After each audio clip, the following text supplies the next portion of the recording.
What's going on, everybody? It's Jaboog. I just thought I was going to put together a quick guide on the new DMZ mode in Warzone 2. So I just wanted to put together a quick guide to get you through your first few raids, some important things to know, a quick few little pointers and tips, and some things that might not be extremely clear when you start off. So when you first hop into the DMZ mode here in the menu, you'll be greeted by a screen that might be a little complicated at first, but we're going to just piece it together, go through it one piece at a time, and by the end of it, hopefully you'll understand every piece of DMZ and what it has to offer, and then I'll make more guides as I progress through and as time goes by. So the first part of it is the missions, of course. Now, there are missions that will send you around the map to complete many different activities in different parts of the map. Sometimes these involve multiple areas per mission. Some are PvP focused missions, others are PvE, and others are purely looting and depositing items.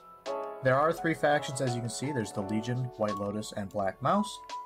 And in each specific faction, excluding the first tier of Legion, you must complete 5 out of a potential 6 missions in each tier for the faction before the story mission will unlock that unlocks the next tier for the faction. So, for instance, for White Lotus, this one on the far end is the story mission. This will unlock tier 3 of White Lotus. I've only done 5 out of these 6, and it unlocks the story mission. The only faction you have when you first start will be Legion. You will have 3 missions in Legion for a story mission. That is the only exception so far to this 6 missions then a story mission rule. On the screen now, you will see the missions required for the first tier of Legion that unlocks White Lotus. After you have White Lotus and Legion unlocked, in order to unlock Black Mouse, which is the third and final faction so far in the game, you have to, as it says, complete tier 2 story missions for both Legion and White Lotus factions, which of course requires 5 missions in second tier of each of these. Something to note, when you complete tier 1 of Legion to unlock White Lotus, you will be in tier 2 of Legion and tier 1 of Lotus. You have to do 5 missions in tier 1 of White Lotus, which then unlocks the story mission in tier 1 to unlock tier 2. You must then do 5 missions in tier 2 of White Lotus and complete the story mission before Black Mouse is unlocked. As you can see by the missions in tier 1 of Legion, however, they're pretty easy and they really just give you a nice introduction to the game, get you going on your first few raids. Now, there's currently a bug, it appears, that tier 2 or tier 3 of Legion is not showing. Now, I haven't currently completed White Lotus tier 2 to be able to check tier 3, but I have a mission here on the right for Legion, which is from tier 3 that I currently cannot see. I don't know if you have to be tier 2 in all factions before tier 3 shows up. I had these unlocked yesterday, and now they're not showing, so I'm going to assume it's a bug. I will put a comment down below and pin it if they do fix this and if it turns out to be a bug. Now, finishing off with the missions, we're going to go into the equipment. Now, this screen might be a little complicated at first. It's pretty simple, and it's pretty easy to grasp. Now, for loadout, there are 2 different stashes in the game. There's a key stash, and there's a contraband stash. Keys, obviously any key that you get in a raid and extract with or you receive from a quest will go into your key stash. Same thing with weapons. Any weapon that you extract with or get from a quest will go into your weapon stash. Now, the weapon and key stash can hold a maximum of 10 items each, unless you bought Modern Warfare 2, in which case they can hold 20 each. You start out with a few contraband weapons and your insured slot, and the insured slot is a weapon that you specifically customize and tune. You pick whichever weapon you want out of the entire range of weapons in the game, and you customize it to your liking. You put the specific weapon attachments on that you want, and assuming the weapon is max level, you can tune it to have specific increases or decreases in certain areas. As of the time of recording, so we're going to get into how insured slots work. This weapon, if you die with it in a raid, it is lost in quotation marks. It is lost for just the time being. You will get this weapon back in about 2 hours when your insured slot is off cooldown. There's ways to lower that cooldown that I get into in just a minute. Contraband weapons, on the other hand, you cannot customize whatsoever. Once again, contraband weapons are any weapons you pick up in a raid or get from a quest, and you cannot customize these. These also include weapons dropped by other players. You can't customize these whatsoever, and when you die with them, they are lost forever. You cannot get these back. And as of the time of recording, which is on the 21st of November, if you drop your insured weapon, you bring this in and you drop it, and you pick it back up and extract with it, it will be marked as contraband. You will not be able to edit your gun. So say I take this out right now and extract with it just like this, don't drop it or anything, I can unequip it and customize it. If I was to go into a raid and drop this and pick it back up, I will not be able to recustomize it and it will be marked as contraband. I'm not sure if this is a bug or not. I'm going to assume it's a bug. So keep your eye out for a potential fix on that. Now, going into your first game, before you start and do anything, these will all be blank. You will have no gear. You'll go in and you'll have to equip a gun, equip a tactical, equip a lethal, and equip a field upgrade. Now, some field upgrades are not available in this selection screen. You can find a revive pistol in the game, but you cannot actually go into the game with it selected. So some of the things you have to actually go out and find. Backpacks and armor carriers are the same. You'll go in with a small backpack and a one plate armor carrier, no gas mask, kill streak, or self revive, and you can equip these things and then go into a raid with them if you live. Now, as for the gameplay, when you're back in the lobby screen, you have the option here to fill your squad. This will have the game, when you're deploying, search to try and fill your squad up to the maximum of 3. I personally don't use this option, but that is it's just a personal preference. If you want to use that option, there is no downside really to it, other than the fact you have to deal with randoms and potentially use proximity chat, which could get you and your squad killed because proximity chat is a pretty wide radius and people can hear you talking. Now, on the map itself, there's quite a few things to note, and which can be kind of confusing at first. The first are the 3 exfil icons, which are signified by an icon of a person running to a door. Another is where the radiation area starts from, which is signified by a circle with a radioactive icon in the middle of it. The third, and probably most noticeable thing on the map, is the weapon case, which is a giant circle with a briefcase in the middle of it that has a question mark on it. I'm going to go into each of these in detail. Exfils, so the match will start with just 3 exfils on the map. When the timer on the left side of the screen, which is 25 minutes, hits 0, the radiation area mark that we just talked about will start expanding and will disable each extract one at a time when it touches it. After all 3 extracts have been disabled, a 4th and final exfil becomes available, which is known as final exfil. If you do not make it onto this exfil, then your raid is over and you will die. There is one other way, besides the 3 main exfils and final, to get out of a raid successfully, and I will touch on that in just a moment. Next is the radiation area. This works exactly like it does in Warzone. It has a timer. It will start expanding after that timer.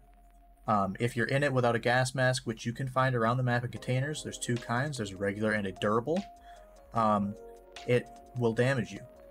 It's not super deadly, but it can end your raid if you're not careful. Once again, you have 25 minutes before that starts spreading, so don't be too worried about it. Just don't lose track of time. Keep an eye out. Watch that timer. Make your way to exfil if you're not going to take final. Now, when the match starts, if you enter the area where the radiation starts in before it spreads, it's a very high risk and very high reward decision. There's going to be multiple orange boxes which contain very high loot spread throughout the area, but it is also home to numerous heavily armored guards that reside alongside the chemist, which is a boss.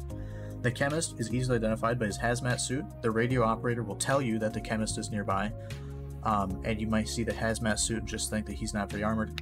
He's not super armored, but he has a lot of health and can still very easily kill you, so don't take him lightly, and don't just go in without a plan.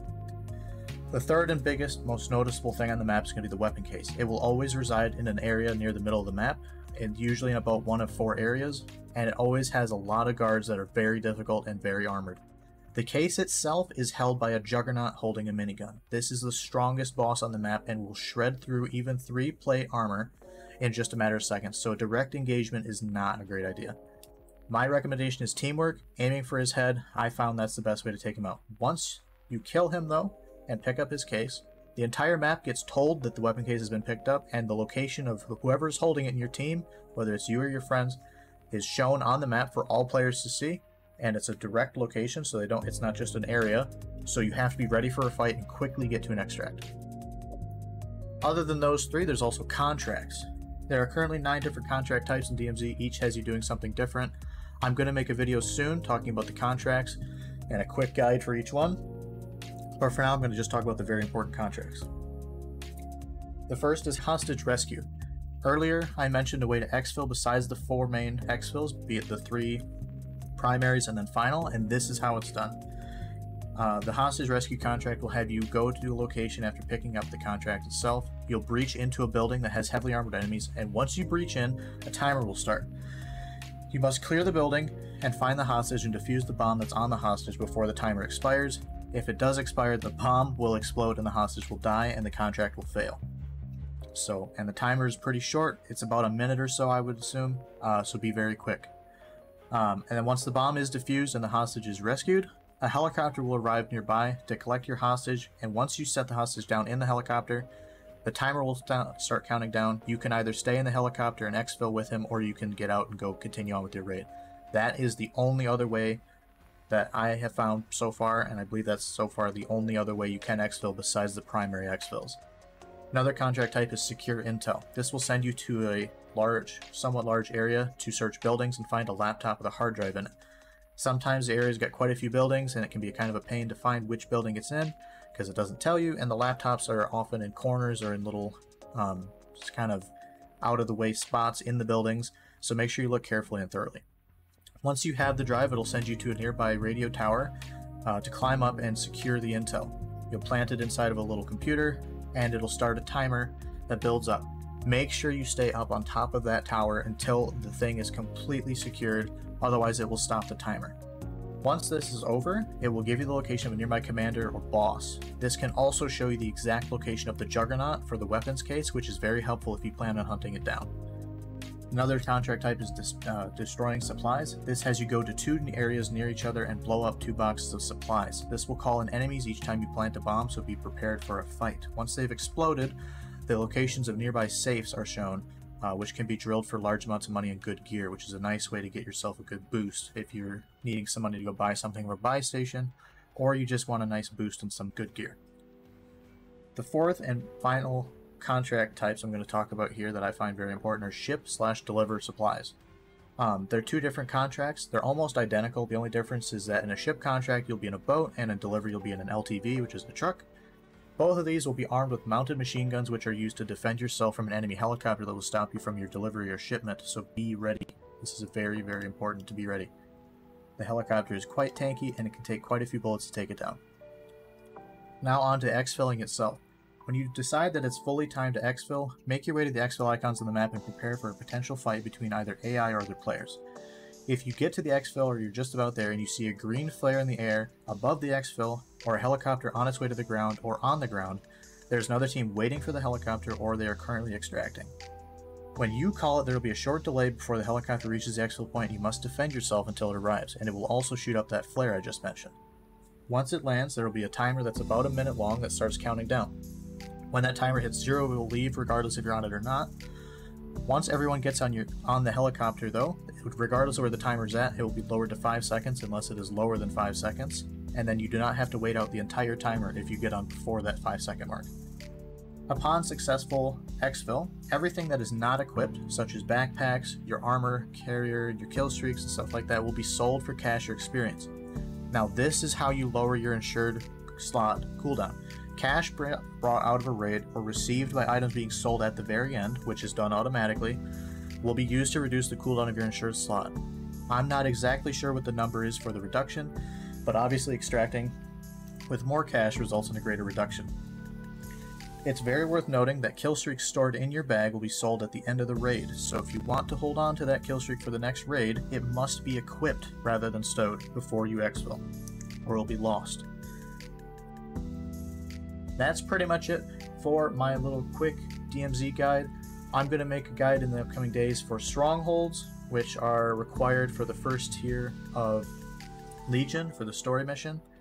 They're also used as a good way to get some quick gear for the start of your raid.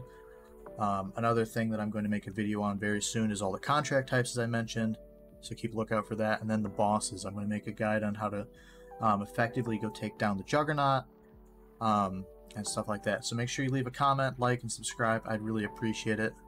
If you have any questions, leave them down below, or video suggestions. I'd love to read them. I do read every single comment, so I would really appreciate it. I hope you guys have a great rest of your evening, and thank you for watching.